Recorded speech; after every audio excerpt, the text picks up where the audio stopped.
It's been a while. And ayan na sila, peanut butter. Hi, baby. Ay! Mommy's vlogging. Mag-film ako ng visa. Ikaw din pipis ang bibig ko. Ayan po si peanut butter. Nasayang yung lip tint ko. So, tagal na silang hindi nakita. Ayan po sila. Ayan. Diba? Ang mga anak ko. Galing sila sa labas nila, Daddy. So, ang purpose itong video na to is to discuss yung aming basa-basa ng pawis si Jowa. Jowa, mag-hi ka naman sa vlog. It's been a while. Parang hindi na ako sanay mag-vlog. Daw pwede ngumiti, bungi ako ngayon. Bungi si Jowa ngayon. So, kung makikita nyo siya sa Japan, vlog natin sa mga susunod na araw is because hindi siya umingiti or may bungi siya kasi nagpabunot siya ng ipin and hindi aabot sa Japan trip namin yung schedule ng ano niya, ng kanyang ipin. Kaya after pa ng Japan, tsaka namin magagawa yon. And ito na nga yung story. We've got our Japan visa. Where is our paper? Ayan, iwan ko. Ano, mister? Dito lahat ang kailangan. Hindi, yung passport lang ang kailangan ko. Passport? Tsaka yung cellphone ko pala naiwan ko doon. Ay, hindi passport. Nilabas ko. Nito. So, we've got our Japan visa last September. Ay, nagkalat ng wiwi. Ay, nagkulot ng wiwi si Umihi nga Butter. dun sa ano, tapos naglakad naman. Mag-hi ka muna sa vlog, Butter. Dali, mag-hi ka sa vlog. Mag-hi ka sa vlog. Kasi mo si Butter. Si Tapa Chinchi. Overweight na po siya. Ikaw din, Pinal, mag-hi ka din. Ay, Diyos ko po siyang buso ng ihi itong isa. So, ayan po yung mga anak ko. Update po sa mga babies ko. Ayan. Diyos ko, grabe makahalik. Mahal na mahal ang mami. Ayan po ang mga anak ko. Anak namin ni Jowa. Baba na, baba na. Sir, kunin mo na nga. Nanggugulo lang dito sa vlog eh. Nanggugulo kayo sa vlog ah. Dito na kayo sa labas. Pam-pam kayo ah. Hugasan ko na ba? Si Peanut siguro hugasan mo na ng diaper. Kasi ano siya. Basta namin yung diaper niya. Ano, hugasan ko na rin ng ano. So, ayan po ang mga anak natin. So, yan ang update sa kanila. Paka mo ng diaper sa ba. So, ayan. Nag-apply kami ng visa last. Anong date tayo nag-apply ng visa? Hanapin ko lang yung text sa akin ni Attic Tours, guys. So, ayan na nga. Nandito na naman kayo. Mangungulit na naman. Mangungulit na naman. Ha? Mangungulit na naman. Mamaya nakarga ni Mami kasi magbablog pa ako. Ikakarga ka talaga. Ba't gusto karga? No, later, baby. Mamaya tayo play. Mag-film na ako. Opo. Anong gagawin natin? Anong gagawin natin, Butter? Tapat ko sa yung camera. Gusto mo magpakita sa camera? Butter! Anong gagawin natin? Anong gagawin natin? Anong gagawin? Peanut! Hello! Mukha pang ano yung balahibo ni Peanut. Mukha pa siyang ano dyan, no? Terorista. Peanut! Butter! So, ayan, mga panggulo po. Kaya ako hindi masyadong makapag-film. Kasi nga po, yung mga babies natin, kailangan ng atensyon. Yun na nga po, no? Kailangan nyo ng atensyon. So, ayan na nga. Speaking of, so, ang vlog natin ngayon is, ayusin ko lang yung mga gamit na dadali namin sa Japan. Kasi, 10 days kami ni Jowa sa Japan.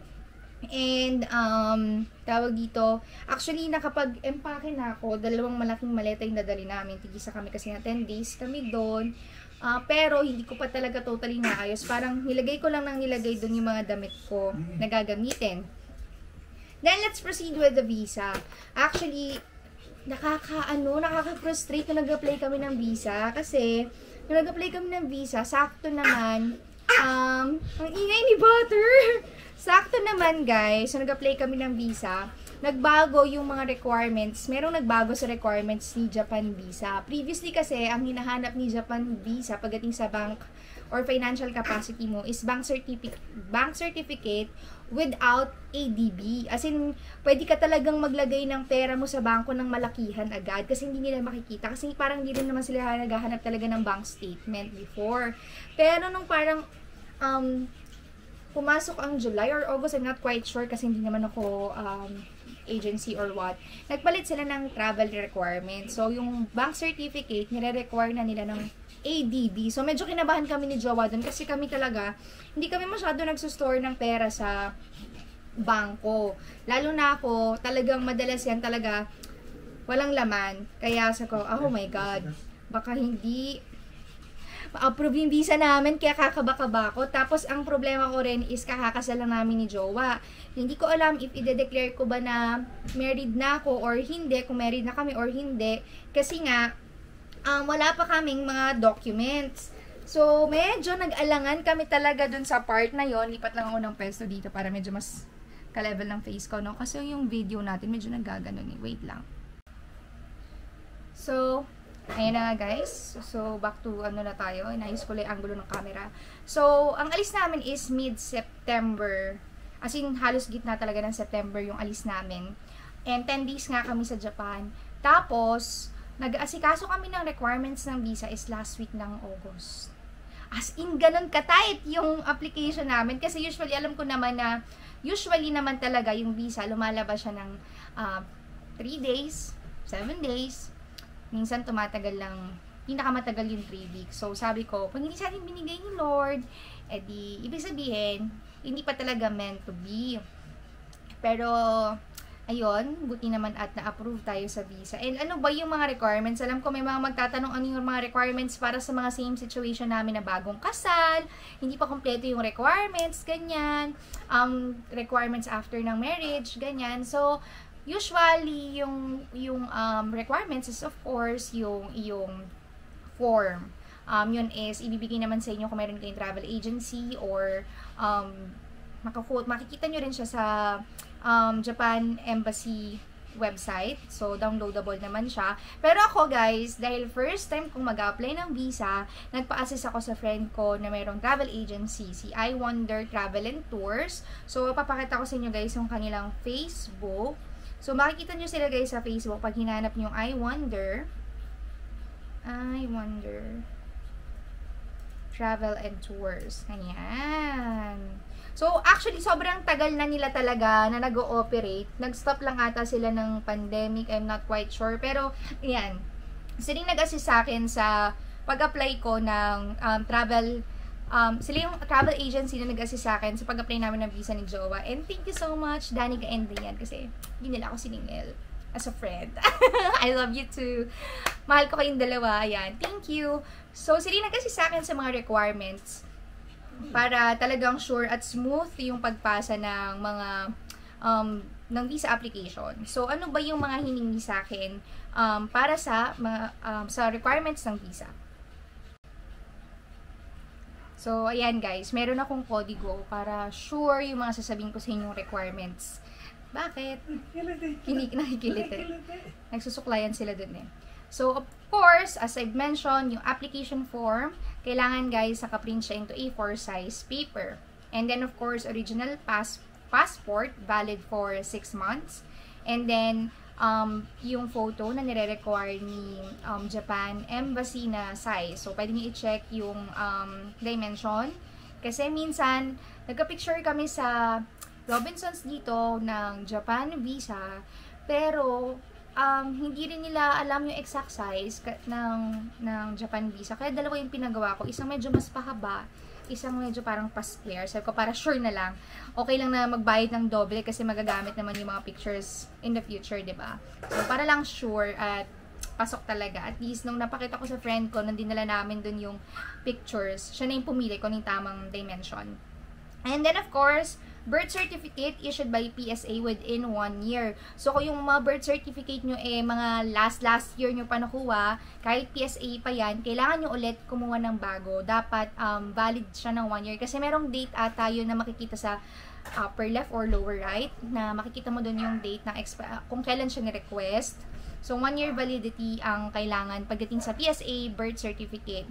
So, ayan yung kailangan. Sabi naman dito, pag hindi readable yung birth certificate, kailangan mo mag-submit ng birth certificate issued by local civil registrar, or if birth certificate is late registration, submit baptismal certificate and school registration.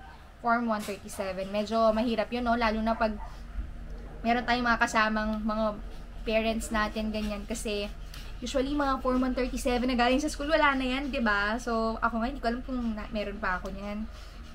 And then, ito, yung marriage certificate. So, kakakasal lang namin ni Jowa last April. And last week ng August kami nag-apply. Buti na lang, si mama, yung mother ni Jowa pa din no? Yung mother ni Jowa, for the very last minute, nakuha niya yung aming marriage certificate by local civil registrar. Nakalagay kasi dito, ang kailangan ay marriage certificate issued by PSA within 1 year. So, kailangan PSA. Pero pag wala daw yun, or unreadable yun, pwedeng mag-submit ng marriage certificate issued by magkamaingay! No! Quiet! Quiet! Sumukot na kay daddy. Ang ingay talaga ni Butter. So, ayun nga. Pag wala yung PSA, pwede kang mag-submit ng Butter! Paano ako magbablog? Ay, naku talaga, ang ingay. Sasama ka din ba? Diyan ka lang. Gusto laging karga. So, ayun nga, sabi ko guys, ay pag wala yung PSA marriage certificate, pwede kayo magpasa ng marriage certificate issued by local civil registrar, plus, kailangan nyo pa rin mag-request sa PSA. Kung hindi pa nare-register ata sa PSA yung inyong marriage, ang ibibigay sa inyo ni PSA ay negative certificate. Yung nakalagay mismo doon, negative certificate. So, hindi nyo kailangan mag-alala kung wala pa kayong PSA. Kung meron naman kayong marriage certificate from local civil registrar, tapos kailangan nyo pa rin nga lang mag-request ng PSA. So, pag wala kayong record doon, ang ibibigay nila sa inyo, negative certificate. So, yun yung pinasa namin. Negative certificate plus yung marriage certificate from local civil registrar. Then, next requirement is itinerary in Japan. So, ang dineclare lang namin doon is 5 days. Usually, ganun talaga yung ginagawa. Kahit ang trip mo ay 10 days or mas longer, usually ang dinedeclare talaga 5 days para mas malaki yung chances na ma-approve ka. Kasi, syempre, depende rin sila sa financial capacity mo. So, yun yung pinaka-safe na approach. Next one is bank certificate. Nakalagay dito, bank certificate with ADB or average daily balance. So, required na siya ngayon. Dati, wala. So, dati, mas madaling ma-approve kasi nga dati, pwede kang maglagay ng malaking amount sa bangko mo agad. So, magre-reflect lang doon kung magkano yung laman ng bangko mo. So, pwede ka agad maglagay ng 200,000 ng instant. So, madali ka ma-approve kasi makikita malaking laman ng bangko mo. Pero ngayon, nanghihingi na rin sila ng ADB, Average Daily Balance. Ibig sabihin, gusto nilang makita kung constant bang may laman yung bangko mo at kaya mo talagang i-support yung trip mo. Kasi siguro alam na nila yung mga technique ng tao na, dahil magkapasa ako ng visa ngayon, magpapasend muna ako sa family and friends ko ng money para may laman kunwari. So, ngayon, hindi na siya madadaya. So, may mga napanood din ako sa TikTok na naglagay sila ng 150,000 sa bangko nila, pero ang ADB lang nila is 2,000, nade-deny talaga. So, at least daw, dapat, meron kang 5,000 to 10,000 na ADB. Buti na lang, yung ADB namin ni Jowa is pares kaming 5 digits. Kaya, nagulat nga ako 5 digits sa ADB ko, lagi ko sinisabot yung bangko ko. So, ayan. So, kailangan meron kang 5 digits sa ADB. Pero yung aking, bank certificate, yung laman ng bangko ko, nung nag-approve kami ng visa ni Jowa, parehas kaming may 6 digits sa bangko, tapos parehas kaming merong 5 digits na ADB. So, ako ay nag-work as HR specialist / agkapakarga Jowa, kunin mo kaya muna, / admin manager, and part ako ng management team. So, wala akong ITR kasi nga Australian-based yung company na pinag-workan ko. Pag gano'n na wala kayong ITR, that's okay. Ako hindi ako nagpasa ng bank statement. Nakalagay naman kasi doon, guys. Minsan kasi dyan magkakatalo-talo. Mas simplihan nyo lang yung requirements nyo. Kung meron na kayong bank certificate at feeling nyo pasok naman yung ADB nyo, huwag nyo nang ipasa yung bank, yung bank statement. So, tapos, dahil wala nga akong ITR, nag-attach lang ako ng cover letter explaining ba't wala akong ITR. Nilagay ko doon na Australian base nga ako, nag-work, and hindi taxable na kinemerot, mga ganun na reason. And naglagay lang din ako doon na meron akong ganitong budget for my Japan trip. Tapos, yun. So, cover letter yung pinalit ko sa ITR. Tapos, ano pa ba? Yon. Wala namang nakalagay dito guys na COE. tsaka yon, Certificate of Employment. Pero ako, inatouch ko para makita talaga yung tightness ko na babalik ako sa Pilipinas and meron kang magandang trabaho para kaya mong sustentuhan yung trabaho mo, ay yung trip mo. So, ako nga yung HR so ako yung gumawa nung COE ko, tapos pinapirmahan ko na lang dun sa may-ari ng kumpanya. So, sa COE ko kasi, medyo maganda talaga yung sahod ko, guys. I'm earning 6 digits with my work right now. And naka-declare din dun yung annual, dineclare ko dun yung, kasi ako gumawa ng format talaga ng COC or CEC ng company na pinag-workan ko. So, ako nag-format nun. So, nag-reflect dun yung annual salary plus yung mga bonuses na kukuha. So, makikita talaga doon na malaki talaga yung kinikita annually. So, ayun. So, kitang-kita doon yung financial capacity namin ni Jowa kasi siya rin, maganda rin yung sahod niya talaga. So, parehas kami nag-work sa same company. So, parehas maganda yung sahod namin. Kaya, inattach ko rin doon yung ID ng may-ari ng kumpanya plus inattach ko rin doon kasi yung sahod namin is dumadaan through Wise account. So, inattach ko rin doon yung Wise transaction na every 2 weeks nakikita doon yung sahod ko kasi every 2 weeks kami sumasahod. So, ayun siya. So, magre-reflect doon na kaya nang suportahan ng trabaho namin yung trip sa Japan. Kaya inattach ko siya. And then, ano pa ba ang kailangan dito? Actually, yun lang yung pinasa ko plus my ID sa work and yung passport ko. I think that's all the requirements I submitted dun sa aking Japan visa application. Nag-fill up din pala ako ng authorization para dun sa travel agency na pa-process ng visa ko. And para dun sa PSA Kineme na ganon. So, yun yung mga fill upan namin na requirements. And nag-submit kami. Actually, I Wonder Travel and Tours, talaga nag-arrange sila ng mga kung gusto niyo pumunta ng Boracay or ng ibang bansa na kailangan niyo ng tour or ng land arrangement. Alam ko ginagawa din nila yon. You can check their Facebook page, ilalagay ko sa description box down below. Pero yung sa amin kasi, so visa assistance yung ginawa niya sa amin, tapos sinabit din namin sa Attic Tours. Sinabit namin siya ng August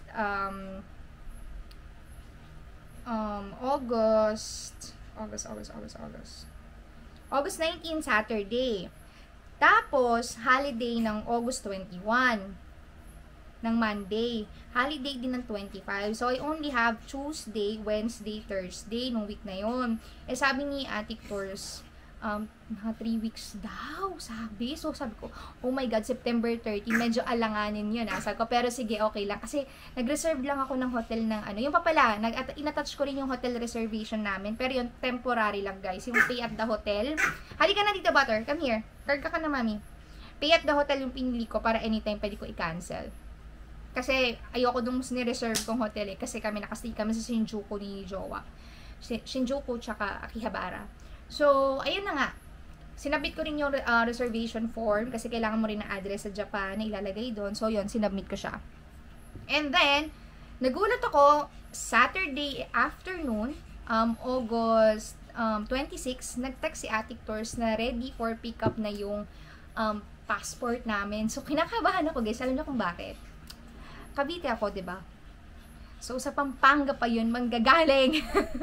So, pick up yung ginawa namin ni Jowa. Kasi, yung friend ko naman yung pipick up nun. Pero kasi ako, dahil friend ko sila, okay lang sa akin pumunta ng Pampanga, ganyan. So, tulungan kaming dalawa. Ayan. So, and sobrang hassle-free, guys, ng pag-assist sa akin ni I Wonder Travels and Tours. Kudos talaga. Kasi, talagang lahat ng questions ko, na-accommodate nila, lahat ng clarifications ko, na-accommodate nila. Kaya talagang, pagdating ko doon mismo, pagdating namin mismo sa Attic and Tours, yung iba makita mo, binabalik ng Attic and Tours yung mga documents nila, kasi kulang ng ganito, kulang ng ganyan. So, hassle yun, diba? Pagdating ng sa amin, wala nang tanong-tanong, kinuha lang nila, okay na, magka-text na lang daw sila. So, ganun ka hassle-free kasi pagpunta mo doon, as in, kompleto ka na talaga ng requirements kasi during na magka-chat pa lang kami sa Facebook, talagang tinutulungan na nila kami kung ano yung mga kailangan dalhin, mga kailangan baguhin. So, kaya very helpful talaga. lalo na kung first time mong mag-apply ng visa, okay kumuha ng visa assistance. So, kaya yan guys, marirecommend ko si I Wonder Travel and Tours. So, ayun, nag-text sila ng August 26. So, di ba holiday nga ng Monday and Friday? So, parang it only took 3 days for them to process, kung tutuusin. Yung 3 business days. So, ang bilis.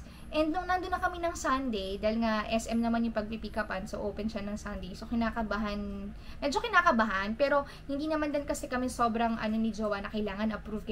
Kasi ayaw namin nga mas-stress or ma-depress or alam mo yun, yung sobrang manghinayang. Pero ayun na nga, nung binubukusan na ni Kuya yung passport namin, nakita ko nang may papel na nakadikit. Oh my God! So, ayun, super saya. Pero, dapat talaga i-apply namin ni Jowa nung una is multiple entry. Sabi ko, wag na muna. Let's be safe. SE lang muna. Single entry lang muna i-apply natin. Then, after makalipad tayo ng Japan, makauwi tayo, tsaka tayo mag-apply ng multiple entry visa. And plano ko by December or early January, mag-apply kami ulit ng Japan visa. Kasi yun, mas marami kaming funds, ganyan. And hindi din naman kami agad makakabalik siguro ng Japan kasi sobrang dami naming travel sa December and January and February and March. As in lahat ng buwan from December. Puro kami nasa ibang bansa. So kaya hindi ko alam. Pero gusto kong bumalik agad ng Japan ng Miss No sana. So here's our visa. Siguro yung sa akin na ipapakita ko. Kaso chubby chicks. Asa na ang aking visa? Oy, baka basahin buhok mo, matalsik ka na. So, ito na lang ang ipapakita ko. Ayan. Oh my God. Ayan ang aking Japan visa, guys. Ayan. So, single entry, 15 days. So, kailangan 3 months ang validity nito. So, ayan. Pero kami ni Jowa, nauna na yung book ko ng ticket. Kasi sabi ko, parang feeling ko, malaki naman chance natin na ma-approve. Parang March pa lang, nakabook na yung Japan namin na yan. Pero last minute kami nag-apply ng visa. So, ayun guys, ang aming visa story and thank you so much kay Lord na binigay naman sa amin kasi talagang isa yan sa dream destination namin ni Jowa, especially si Jowa kasi mahilig talaga siya sa mga Japanese food, sa anime, ganyan. Ako rin naman, I love anime. I love playing mga RPG games na talagang sobrang popular din sa Japan. So, plano ko rin doon talaga na bumili ng mga Nintendo Switch games kasi nga I'm back to gaming, pero hindi ako game streamer, guys. Talagang mahilig lang ako maglaro ng mga RPG games. Eh, natapos ko na yung Xenoblade Chronicles 1. I'm so happy. And very fulfilling. Kasi bumili nga ako ng Nintendo Switch ko, guys. Hindi ko pa pala napapakita sa inyo. So, ayan ang aking visa story. And sa mga nagkabalak dyan, mag-apply ng visa. So, try nyo lang, guys. Wala namang mawawala. Yes, mapapagastos kayo. Pero, yung iba talaga, it takes them 3 tries para magkaroon ng ma-approve yung visa nila or mag-grant yung visa nila. Pero don't lose hope. As much as okay naman yung intention nyo, for sure yan, makikita ni Lord at ipoprovide sa inyo. It just so happened, sa mga magtatanong dyan at marami na rin naman kasi kami kahit pa paano travel history ni Jowa. Before pandemic and after pandemic, pagpasok ng 2023, nag-start na agad kaming mag-travel ni Jowa. So, January, Singapore ako, kami ni Jowa. Nag-Taiwan kami after ng kasal namin ng April. Ako, nag-Thailand ako ng June. Hindi ako nakapag-vlog nun. Kasama ko kasi sila nanay, hindi ko kasama si Jowa. Ang kasama ko nun si nanay, mother ni Jowa, ate ko, kasambahay namin. So, best friend ko, all girls kami. Then, by December naman, guys, meron kaming Macau, Hong Kong. Pagpasok agad ng January 2 ata or 4, lipad naman kami ng Thailand. January 10, lipad naman kami ng Vietnam. February, baka mag-China kami kung ma-approve ang visa. Pero sabi ko, iniisip ko itutuloy ko yung China kasi naka-flexi flight yun eh. So, kung magbago isip ko, baka i-book ko siya ng ibang bansa or mag-re-apply kami ng Japan visa tapos mag-snow na lang kami sa Japan if in case. Dahil hindi ko pa masyadong kinakapa yung Chinese visa, baka mas mahirap. So, malalaman natin. Pero yun, naka-flexi naman siya. So, pwede ko siya i-convert into travel fund anytime. Tapos, meron ulit kaming Taiwan kasi gusto kong dalhin sa Taiwan sila Ate Joy. Although, sagot ng ate yung kasi birthday niya. What I mean is, pinapili ko sila kung ano gusto nila, Taiwan or Hong Kong. So, Taiwan lang daw muna. Tapos, baka pumunta din kami ng Hong Kong din kasama naman yung ate ko at mother ko tsaka yung kapatid kong bunso para nakakapag-travel na rin naman. At least nakakapag-start na sila mag-travel ibang bansa. Medyo sad lang kasi sana na-experience si tatay. Pero alam ko naman masaya si tatay para sa amin, and kasama naman na siya ni Lord. And my heart is very at ease na kasama niya si Lord. Pero at the same time, guys, sabi ko nga, hindi pala totoo na mag-heal ka from the pain. Acceptance, na wala na siya sa paligid. Oh my God, I'm about to cry. Acceptance, na wala na yung presence niya. Pero yung pain, it will never heal. You just get used to it. Ganun siya. Pero yung pain, lagi siyang nandyan. Every time na maaalala mo. Pero yung fact na sa araw-araw na hindi mo na siya kasama, yun, masasanay ka. Pero yung pain, once na maalala mo, yung mga nangyari, yung alam mo wala na siya, hindi mo na siya makakausap, nakakapulit. Nandun pa rin, hindi nagbabago. Nasasanay ka lang. So, ayan siya. Pero I know, our tatay is very happy sa mga nangyayari sa amin. So, after ng lahat ng nangyari, pinrovidean kami ni Lord ng pares na magandang trabaho na ate ko, pares kami nag-earn ng malaking sahod, hindi namin kailangan mag-ibang bansa para kitain yung kinikita ng mga empleyado sa ibang bansa, and we are so lucky and blessed, kaya sobrang kapasalamat ako sa Diyos. And ayun, kaya and somehow alam kong proud sa amin si tatay, and of course si nanay proud sa amin, and kaya yan, we are doing our best para ma-experience na yung mga hindi nila na-experience before. And how I wish sana na-experience si tatay, pero that's life. We just have to move on and accept yung mga nangyayari, at may purpose si Lord para sa mga ganun. So, ayan guys. Tapos na tayo sa visa. Now, let's go to our maleta. So, kailangan mabilis ang shift ng emotion, no? So, ito yung nadali naming maleta ni Jowa. Ito yung maleta ko. Itong maleta na to, guys, binili ko to sa Thailand. Kasi nga, 5 malalaking maleta. Actually, merong isang malaki na nasira. So, 5 malalaking maleta talaga yan na tigta 32 kilos yung inuwi namin from Thailand. As in, shopping galore talaga ng damit. Diyos ko, parang 6 digits yung inubos ko dun para sa damit. Pero, it makes me happy. So, that's okay. So, eto, tigisa kami ni Jowa ng malaking maleta. Si Jowa, hindi na siya magdadala ng hand carry niyang maleta na maliit para hindi hassle. Kasi yung mga hagdan sa Japan, grabe eh. So, ako lang magdadala ng maletang maliit, and this would be my small maleta. Paglalagyan lang namin ng laptops. Kasi, kahit nasa Japan kami, mag-work pa rin kami. Of course, work is life. Para mas more travel, di ba? So, kaya, ang shift ko naman kasi sa trabaho ay maganda. Kaya mag-travel after ng work. So, naka-ready na. Actually, Jowa palagay sa kama kasi paplansyahin ko na yung mga damit ko. 1 week na lang aalis na kami, guys. And hindi pa talaga kami totally ready. Pabuhat mo na ng maleta ko.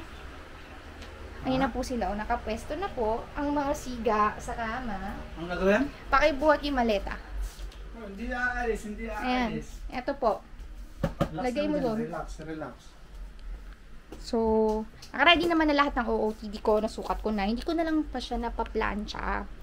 So, kaya kailangan unti-untiin ko na siyang plansyahin. Or gusto ko na siyang plansyahin ngayon eh, para next Saturday and Sunday pahinga na. Kasi, okay, Monday ang alis namin. Pero, sa Monday ko i-upload. Ayan. Oh my God. So, ayan. Papakita ko sa inyo guys yung mga dala kong. Puno na. Kaya nga, sabi ko yung kalahati pang lalagyan ko na. Kaya 2 maletang malaki para kalahati ka ko ay pasalubong. Kaso, mukhang malabo na. Kasi, etong kabila, OOTD. Itong kabila, mga undies. Pero hindi ko pa kasi na-ice talaga totally yung damit. So, 2 lang yung dala kong shoes. Ito, gagamitin ko na agad sa airport. Bumili ko ng bagong Skechers na D-Lights na white and pink. Sobrang cute, guys. I'm back to Skechers. Bumili ko ng maraming AF1, guys. Pero, binibenta ko na talaga siya. Kasi nga, nagkaroon ako ng problem sa ankle. Hindi na sa akin pwede yung mga sapatos na nakadikit yung ankle dito at medyo matigas. Kasi ang Skechers, diba, talagang malambot yung mga yan. So, hindi na sa akin pwede yung AF1. Hindi ko talaga mailakad yung paa ko. Tumatama siya sa ugat ko sa kanang paa. Kaliwa walang problema, kanan talaga. Kaya, binibenta ko na siya. And bumili ko ng mga ilang Skechers din. Pero syempre, hindi ko pwedeng dalhin lahat ng Skechers ko. At magkakamukha lang naman din sila. White and pink lahat talaga, guys. So, ito lang muna yung dadalhin ko na Skechers. Nakita niyo ba? Ayan. White and pink. D-Lights tong isa na to. Ayan. So, sa Skechers Global ko to binili. Kasi sa Skechers Philippines, wala na halos na ano yung mabili na mga design. Tapos ito naman, pinabili ko sa friend ko, kay Dayan, of course, kay Dayan pa rin, kay I Wonder Travel and Tours. Marami silang mga negosyo, guys. So, Twin Seasons Collection naman, pinasabay ko to. Kasi yan, guys, talagang sa kanya ko rin pinasabay yung mga AF1 ko sa Macau. Kasi, nagpapasabay siya. So, lumipad siya ng Macau last August. And, eto, nakita niya to doon. And of course, this is very me, white and pink, favorite color ko. Para pwede siya sa lahat ng outfit. Kasi usually, dala kong damit is pink. Meron naman ako black and may halong ibang kulay. Pero at least, white pa rin siya and very neutral lang din naman yung pagka-pink niya. Pwede kong iterno sa kahit anong damit, diba? So, yan yung mga dala kong shoes. Tapos, may dala rin akong, Skechers din yun guys, may dala rin akong slippers. Ayan. Skechers ulit. As in talaga, ang dami kong ring Skechers na slippers. Ayan. Pero alam nyo guys, binili kong Michael Kors sa Singapore na slippers. Binili ko siya ng 7,000. Hanggang ngayon, hindi ko pa nagagamit kasi hindi siya ganun kalambot sa paa. Yung maraming bato. Tapos, nakakatakot baka matanggal yung bato. So, hindi ko alam kung nagagamit ko sa slippers na yun. So, ayan siya guys. Skechers din na pink. Ayan. So, tong chinelas na to guys, I highly recommend this slippers kasi sobrang lambot niya sa paa. Kahit ate ko, nung nag-Thailand kami, dahil nirecommend ko sa kanya to, bumili siya sa Thailand. Ako dito ko to sa Philippines binili. Ang bili ko dito ay 4,000 dito sa slippers. Ito si Jowa meron din ito. So, medyo pricey siya guys for slippers. 4,000. Mas mahal pa siya sa Nike. Pero guys, iba talaga yung lambot niya, as in. Hindi ako mapapahiya pag bumili kayo ng ganito. And I'm planning to look for another color. Sayang na sa Thailand, sa Pilipinas ito lang nakita kong kulay, tsaka black. Sa Thailand meron itong light purple, merong nude. Sana pala binili ko na. Nagsisili talaga ako dyan. Sa part na yan. And ang ganda kasi, ayan, Goodyear yung pinakailalim niya. Yung sa gulong. Yan ang matibay. So, nagdala kami ng slippers si Jowa para pag, alam niyo, kalagitnaan ng gabi, nagutom kami. Kasi sa Japan yan, masasarap ang convenience store doon, diba? So, ayan. Naka-slippers lang kami. Of course, extra bag if in case hindi magkasya yung mga pasalubong. Ito, malaki to. Kaya nitong ng 20 kg. So, yung para siyang gym bag na malaki. Ayan. And dahil Japan kami, Little Twin Star to. Ayan. Of course, may undies, cycling, medyas, bra. Ito pala yung undies ko, tsaka mga maliliit na face towel kasi alam niyo naman allergic rhinitis ako. And then, I also have my accessories, hair accessories, nagdala ko. Kasi nga short hair ako ngayon guys. And, alam niyo na. Pero ang bilis maba yung buhok ko guys. So, tingnan niyo. And then, of course, toiletries. Ayan. And then, on the other side, ayan, ibalik na natin yung shoes. Ito, pang airport ko naman to, pero tago ko lang muna. Sa other side, nandun naman yung mga damit ko na dadalhin sa Japan. So, hold on for a minute. Napakahingal po ang ginagawa natin, no? Dito sa kabilang side, guys, is itong maleta ko is good for 32 kilograms. And ngayon, hindi pa to siksek, hindi pa po yung kabila. Ano na siya? Siguro nasa 18 kilos na to. So, ang binukla muna namin is yung papunta na 20 kilograms kasi pa-uwi for sure. Papalo to ng 32 kilos kami medyo. Kung makikita nyo guys, puro pink! Yung nasa ibabaw niyan, konti lang yung mga nahalo dyan na ano, usually denim yung nahalo. Hindi ko na ipapakita, abangan nyo na lang sa Japan vlog yung mga OOTD ko. Pero super cute ang mga dinala kong items. Tapos, mostly denim, tapos black and white. So, yun lang yung color palette na dala-dala ko sa clothes ko. So, ngayon ang gagawin ko lang guys ay paplansyahin ko lang itong mga to para pahinga na kami next Saturday and Sunday. Tapos, lipad na kami pa Japan. So, ayun guys. So, wish us success. Ano daw? So, pagdasal nyo na lang aming Japan trip and ayan, hoping na sana hindi masyadong umuulan. Pero nakita ko naman, maaraw naman yung dating namin. Tapos parang may araw lang na uulan. So, nakabook na rin kami ng Disney Sea, Mount Fuji, Tokyo Sky Tree, Shibuya Sky. Di talaga kami nagtipid dito sa Japan trip namin na to. Sanrio Puroland, ano pa ba? Lahat ng pwede namin i-book na attraction. Pero, ang plan lang namin talaga ni Joe is Tokyo lang talaga kami. Yung iba di ba tumatawid ng Osaka, ng Kyoto, ng Fukuoka, ng Nara, ng Hokkaido, ganyan. So, kami, sabi namin, wag muna. Pagbalik namin ng Osaka, bibili kami ng JR Line, tapos tsaka kami maglilibot talaga sa buong Japan. So, mag-schedule talaga kami ng date ni Jowa na lalapag kami ng Osaka, lilipat kami ng Kyoto, lilipat kami ng Fukuoka, tatawid kami papuntang Sapporo, Hokkaido. So, para meron kaming something na i-look forward ulit. As in, gusto lang muna namin is Tokyo. Para malibot talaga namin yung Tokyo. Para sa susunod na balik namin. Kasi alam ni Jowa yan, mahilig ako sa city vibe. So, para pagbalik namin susunod ng Japan, dadaan pa rin kami ng Tokyo, syempre. Hindi mawawala ang city vibe kasi gusto ko yan. Lalo na yung mga night na mga market kasi I love shopping. Gusto ko yung mga may ilaw, ganyan. So, para pagbalik namin ulit ng Japan, sa susunod is mas mahaba na, mas longer, and then, sa Tokyo, kahit ano na lang kami, 2 nights or 3 nights, para lang ulit na balikan ng Tokyo, kasi nalibot na namin ng Tokyo. So, pero ayun ang plano namin. Next balik namin ng Japan is, lilibutin talaga namin kada prefecture ng Japan. And, yun, ang goal ko rin is yung Mesnong sana, para pag pumunta kami ng Ginsan Onsen, sobrang ganda nun guys, i-search nyo sa YouTube. Ang ganda ng lugar na yun. So, plano namin mag-stay doon at least 1 night. So, ayan. Kaya yun, Tokyo lang kami. So, iba talaga tumatawid. Pero ayaw kasi namin ni Jowa nung lakad na parang lagi nagmamadali. Gusto lang namin laging chill. Kasi, ang goal namin is, babalik at babalik kami dito. Kaya, no rush. So, dun lang kami sa Tokyo, Yokohama. So, yun lang yung mga pupuntahan namin talaga. Hindi kami tatawid ng ibang prefecture ng Japan. So, medyo familiar kami sa mga terms din ng Japanese at ibang Japanese language. Kasi nga, mga ka-work ko mga boss namin dati sa dating work namin ay mga Japanese. So, medyo familiar kami sa ibang word na tatanong ka, kunwari, korewa nan desu ka? Ganon. So, pagkapakilala rin. So, kaya, medyo confident naman tayo kahit pa paano, no? Na medyo, at mahilig din naman sa anime si Jowa na kahit pa paano maintindihan naman natin sila ng very light, pero hindi talaga totally. So, kaya ayan. Ayan guys, ito ko na-end yung vlog, and yung susunod na vlog natin siguro sa airport na tayo magkikita-kita. And kung meron man din matanong ang immigration sa amin, i-share ko sa inyo dahil sabi nga nila, diba, nag-iba daw ang mga requirements. So malalaman natin kasi mga last travel ko lately is talagang pagtawid ko, tatak lang, walang tanong-tanong. May maitanong man, bihira nga akong matanong ngayon eh. May tinatanong lang minsan, kailan po ang balik? Tapos yun na, tinatatakan na. So, hindi na ako nai-interview talaga pag tumatawid ako ng IO. Ate ko natanong pa siya, best friend ko natanong pa ng kailan ang balik, ganyan. Sinatanong kasama niyo ba siya? Kasi nakikita nga medyo marami ng travel history. Pero yung walang tanong-tanong, dire-diretso lang. Pero ngayon malalaman natin pag nakita-kita tayo sa airport.